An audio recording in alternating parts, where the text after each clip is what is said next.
Hi guys, welcome to the next tutorial of Pygame. I hope आपका जो है पाई game install हो गया होगा। अगर आपका इंस्टॉलेशन नहीं हुआ है तो आप पहली वाली वीडियो जाकर देख सकते हैं, क्योंकि हम यहाँ से कोडिंग स्टार्ट करने वाले हैं। तो सबसे पहले तो मैं यहाँ पर एक फ़ोल्डर बना लेता हूँ न्यू, क्योंकि हमको यहाँ पर कुछ डायरेक्टरीज़ वगैरह में भी काम करना होगा हमारी इमेजेस के लिए। तो मैं यहाँ पर एक फ़ोल्डर बना लेता हूँ और फोल्डर का नाम आप अपने हिसाब से कुछ भी रख सकते हैं। तो यहाँ पे मैं डाल देता हूँ बास्केटबॉल, जो कि गेम का नाम है जो भी हम बनाने वाले हैं। तो यहाँ पे बास्केटबॉल रनर, और इसके अंदर हम एक और जो है एक एसेट्स एक फ़ोल्डर बनाएंगे, जिसमें हमारी जो भी हमको रिक्वायरमेंट होगी इस गेम में वो हमारी यहाँ पे स्टोर होगी। तो यहाँ पे एसेट्स के अंदर यहाँ पर हम एक और फोल्डर बनाएंगे और उसमें लिखेंगे, यहाँ पे हम लिखेंगे इमेजेस, और एक और फोल्डर बनाएंगे यहाँ पर साउंड के लिए। तो यहाँ पे हम साउंड जो भी हमारा प्रोड्यूस्ड होगा गेम में वो भी हम यहाँ पर रखेंगे। तो इमेजेस में मैंने कॉपी करके रखी है इमेजेस को। यहाँ पे मैंने जो भी सारी इमेजेस हैं वो इसको मैंने यहाँ पे पेस्ट कर दिया है।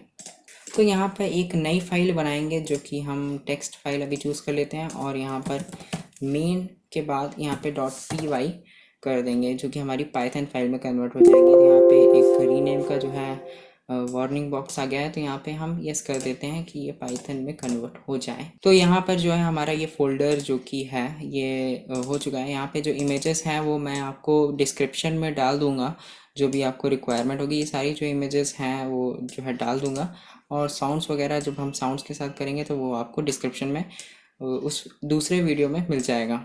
तो अब मैं डायरेक्ट चलता हूँ अपने VS कोड में। यहाँ पे मैं VS कोड का यूज़ करूँगा, और यहाँ पे मैं एक फ़ोल्डर चूज़ करूँगा जो कि मैंने फ़ोल्डर बनाए हैं। तो यहाँ पर ये बास्केटबॉल रनर को मैं चूज़ कर लेता हूँ, और यहाँ पे ये आ गया। और यहाँ पे मैं main.py को यहाँ पे चूज़ कर लेता हूँ, और यहाँ पे जितने भी एसेट्स हैं मेरे वो यहाँ पे आ गए हैं। तो अब हम अपना जो है कोडिंग करना यहाँ पे स्टार्ट करते हैं और गेम बनाना स्टार्ट करते हैं। तो सबसे पहले तो गाइज़ हम यहाँ पे लिखेंगे इम्पोर्ट पाई गेम। सबसे पहले तो इम्पोर्ट कर लेंगे पाई गेम को, जो भी पाई गेम लाइब्रेरी है पाइथन की। तो गाइज़ हमने यहाँ पे ये इंपोर्ट कर लिया है पाई गेम को, और हम यहाँ पे ये करेंगे कि पाई गेम को इनिशियलाइज़ करेंगे। तो यहाँ पे हमने pygame.init लिखना है। तो इसके बाद गाइज हमको ये करना है कि हम एक स्क्रीन बनाएंगे। तो हम एक स्क्रीन बनाएंगे, तो उसके लिए स्क्रीन की जो है जिसमें हमारा गेम चलेगा, तो स्क्रीन की विड्थ होगी और हाइट होगी। तो यहाँ पे मैं सिंपली यहाँ पे विड्थ लिखता हूँ, और विड्थ यहाँ पे लिखता हूँ मैं 700। तो यहाँ पे मैंने 700 विड्थ लिख दी, और यहाँ पे मैं HEIGHT जो कि हाइट है हमारी वो हम 550 ले लेते हैं। तो यहाँ पे हमने विड्थ और हाइट को इनिशियलाइज कर दिया। अब यहाँ पे एक स्क्रीन वेरिएबल बनाएंगे, और यहाँ पे लिखेंगे pygame.display.setMode। तो यहाँ पे लिखेंगे pygame.display.setMode, और इसके अंदर हम विड्थ और हाइट को दे देंगे। तो यहाँ पे हमने विड्थ और हाइट को दे दिया। तो यहाँ पे मैंने जो है एक सेट कर दी है डिस्प्ले को। यहाँ पे अगर मैं रन कराता हूँ तो ये देखा आपने, यहाँ पे एक डिस्प्ले आ रही है, लेकिन ये चली क्यों जा रही है? क्योंकि यहाँ पे जो पाइथन का जो कोड है वो एक बार चल रहा है और वो बंद हो जा रहा है। तो यहाँ पे जो पाइथन का कोड चलता है, फिर उसके बाद जो है ये एग्जीक्यूशन हो जाता है जब इसका, तो वो बंद हो जाता है। तो हमको कॉन्स्टेंटली रन कराने के लिए क्या करना होगा? हमको लूप का यूज़ करना होगा। हम लूप कैसे यूज़ करेंगे? तो मैं यहाँ पे कमेंट भी कर देता हूँ कि यहाँ पे ये है। तो यहाँ पे मैं लिख देता हूँ ग्लोबल वेरिएबल, जो कि हम यहीं पर रखेंगे, कोई भी फंक्शन के नीचे नहीं रखेंगे, जो कि हम बार बार यूज़ करते रहेंगे। हमको ये विड्थ और हाइट का बार बार यूज़ करना होगा।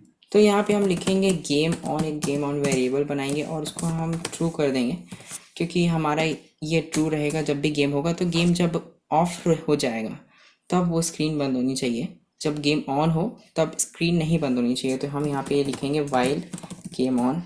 तो जब तक गेम ऑन है तब तक तो भाई चलते रहो। तो यहाँ पर मैं सिंपली पास कर देता हूँ अभी, और इसको रन कराता हूँ। तो यहाँ पे आपने देखा कि ये जो स्क्रीन है वो गई नहीं, यहाँ पे ये कॉन्स्टेंटली रन हो रही है, क्योंकि मैंने लूप लगा दिया। वो लूप में घूम रहा है, और कब तक घूमेगा? जब तक वो गेम ऑन है। तो गेम यहाँ पे मैंने ऑफ का कुछ नहीं लगाया है, तो यहाँ पे ये जो है अब ऑफ नहीं होगा।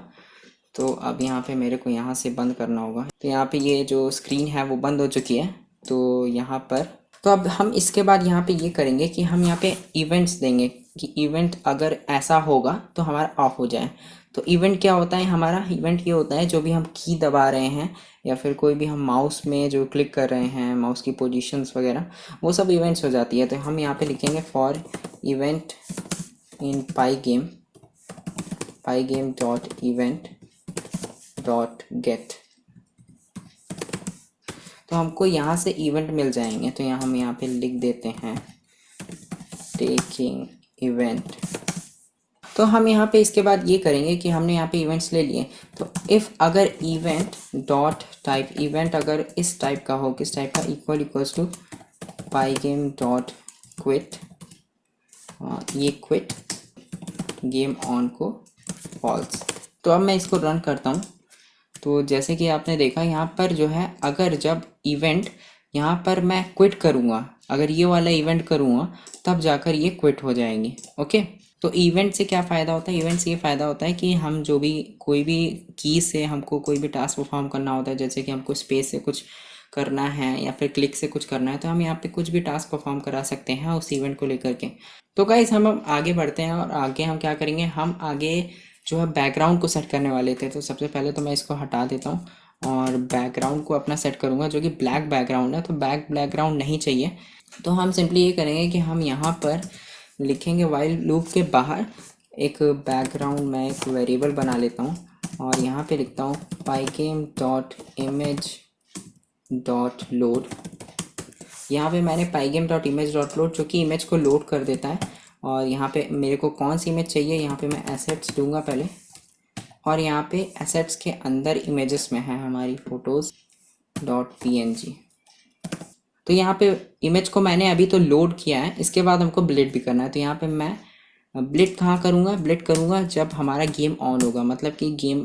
तो यहाँ पे हमको ब्लिट करना है अपनी स्क्रीन में। तो यहाँ पे हम लिखेंगे स्क्रीन डॉट ब्लिट। तो ब्लिट यहाँ पे लिख देता हूँ मैं ब्लिट, और यहाँ पर बैकग्राउंड को ब्लिट करना है। और इसके बाद हमको एक और आर्ग्यूमेंट देना होता है जो कि होता है एक्स और वाई। यहाँ पर एक्स और वाई लेता है। तो यहाँ पे आपको समझना होगा कि जो हमारी स्क्रीन है वो हमारी एक्स और वाई एक्सेस पे चल रही है। मतलब कि अगर मैं आपको बताता हूँ, यहाँ पर मैं पेंट को खोल लेता हूँ और आपको बताता हूँ। तो यहाँ पर जैसे कि मैं बना रहा हूँ, ये है मेरी स्क्रीन। तो यहाँ पर ये स्क्रीन है। तो ये इसका जो टॉप लेफ्ट कॉर्नर होता है, यहाँ पे टॉप लेफ्ट कॉर्नर क्या है, ये है टॉप लेफ्ट कॉर्नर। यहाँ पर ये जो टॉप लेफ्ट कॉर्नर होता है ये 0 और 0 होता है। तो यहाँ पर ये तो फेस बन गया। तो यहाँ पर जो पहली वाली वैल्यू होती है वो होती है एक्स एक्सिस, जो कि एब्ससा भी कहते हैं, और जो दूसरी वाली वैल्यू होती है वो होती है वाई एक्सिस, जो कि ऑर्डिनेट भी कहते हैं। तो ये होता है बेसिक्स ऑफ मैथ है, ये आपको पता होगा शायद से। तो यहाँ पर अगर हमको 100 और 100 यहाँ पर डाल देते हैं, तो अगर यहाँ पर मैं डाल देता हूँ 100x और 100y, तो यहाँ पर क्या होगा कि ये जो है हमारा 100 कहाँ पर होगा, ये 0 है, तो 100x में ये होगा। अगर हम मान लेते हैं 700 है इसका x की विड्थ, और 100y में भी, तो यहाँ मान लेते हैं। तो अगर हम इसके एक लाइन खींचें, तो ये लाइन खींचा और इसकी एक लाइन खींचते हैं, तो ये जो इंटरसेक्शन हो रहा है दोनों के बीच में, ये हो गया हमारा 100 और 100, ये तो आपको पता ही होगा। तो यहाँ पे ये एक कोऑर्डिनेट हो गया। तो यहाँ पर ये जो हो जाएगा, ये जो पॉइंट, जो इंटरसेक्शन पॉइंट हो रहा है दोनों लाइन के बीच में, ये कोऑर्डिनेट हो गया। तो मैं इसको हटा देता हूँ सब। तो यहाँ पर ये जो कोऑर्डिनेट है, तो हमारा ये प्लेस कैसे होगी, इमेज यहाँ पे हमने डाल दिया, तो प्लेस कैसे होगी, टॉप लेफ्ट कॉर्नर पे हमारी प्लेस होती है। जैसे कि अगर मैं यहाँ पे बताऊँ तो ये ऐसे प्लेस होगी, ये हमारी इमेज है। तो यहाँ पर जो टॉप लेफ्ट कॉर्नर है, तो यहाँ पर इसका जो है इस कोऑर्डिनेट के ऊपर रखा जाएगा। तो यहाँ पर ऐसे कुछ इमेज प्लॉट होगी। तो ऐसे तो अगर हम बैकग्राउंड को 100 में करें, ये तो स्क्रीन के बाहर चला जाएगा। तो यहाँ पर हमको क्या क्या करना होगा कि ये स्क्रीन के फिट आ जाए। तो हमको यहाँ पे 0 और 0 में इसको प्लॉट करना होगा, तब जा कर के ये फिट बैठेगी। तो हम यहाँ पे क्या करेंगे, 0 और 0 में करके देखते हैं। तो अब मैं यहाँ पे इसको रन करता हूँ। तो यहाँ पर हमारी जो इमेज है वो क्यों नहीं दिख रही है, क्योंकि यहाँ पे हमको जो है पाईगेम में अपडेट करना होता है। तो यहाँ पर पाईगेम डॉट डिस्प्ले डॉट अपडेट एक फंक्शन है, जिससे हमारी जो अपडेट होती रहती है स्क्रीन। तो अगर मैं इसको यहाँ पे रन करूँ तो आपने देखा यहाँ पे ये प्लेस हो गई है हमारी। तो यहाँ पे आपने देखा कि यहाँ पर जो है फुल स्क्रीन नहीं आई है, क्योंकि यहाँ पे मैंने एक रोड बनाई थी तो उसके लिए यहाँ पे इसको छोड़ा था। तो ये अभी पूरी फिल हो चुकी है स्क्रीन, हमारी जो बैकग्राउंड है वो स्क्रीन के ऊपर फिल हो चुका है। तो ऐसे ही हम बहुत सारी इमेजेस को ब्लिटिंग कर सकते हैं ईजिली तरीके से। तो गाइज़ इस वीडियो में इतना ही। अगर आपको ये वीडियो पसंद आया हो तो इसको लाइक करिए, शेयर करिए, और आप इस प्लेलिस्ट को जल्दी से जल्दी ये सेव कर लीजिए, नहीं तो ये प्लेलिस्ट खो जाएगी और आप इसको यूज़ नहीं कर पाएंगे। तो आपको सबसे पहले तो इसको सेव कर लेना है प्लेलिस्ट जो भी मैं बना रहा हूँ यहाँ पर, क्योंकि अगला वीडियो आएगा, तो इसलिए आपको इसको सेव कर लेना चाहिए और इसको सब्सक्राइब कर देना चाहिए इस चैनल को। और thank you guys for watching this video. I will see you in the next pygame tutorial.